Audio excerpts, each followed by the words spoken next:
U današnjem društvu punom nametnutih standarda teško je ostati dosljedan svom prirodno ja. Srećom, postoje oni koji će stati uz tebe i reći: biti ono što jesi, najbolji je odgovor. Za sve kojima kažu: zašto buljiš? Ne zabadaj nos. Pristojno se oblači, od drugih ne odskači. Moraš biti najjači. Pa ja jesam najjači. Za sve kojima kažu: budi prava dama. A kad ćeš postati mama? Budi fin i čist, normalan, a ne avanturist.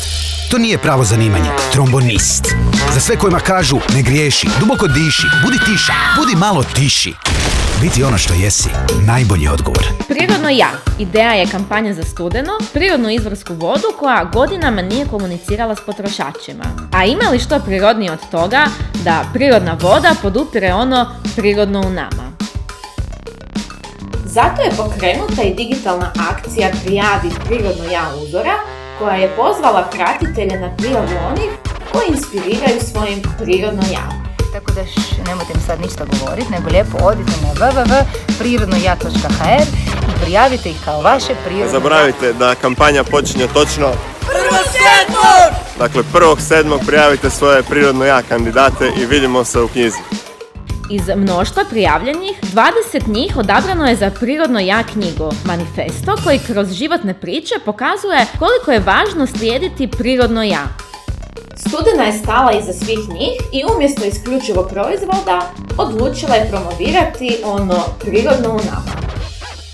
Knjiga i životne prirodno ja priče uzora promovirani su kroz različite kanale.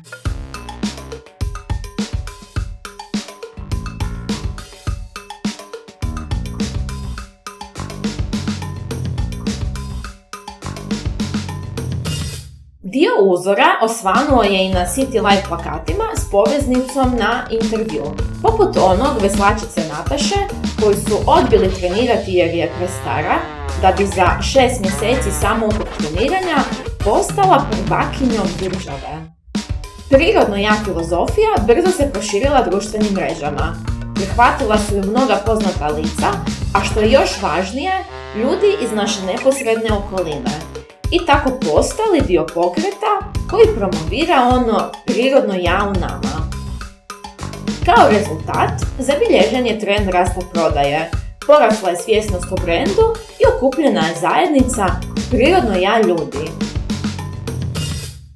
koja svakim danom sve više raste.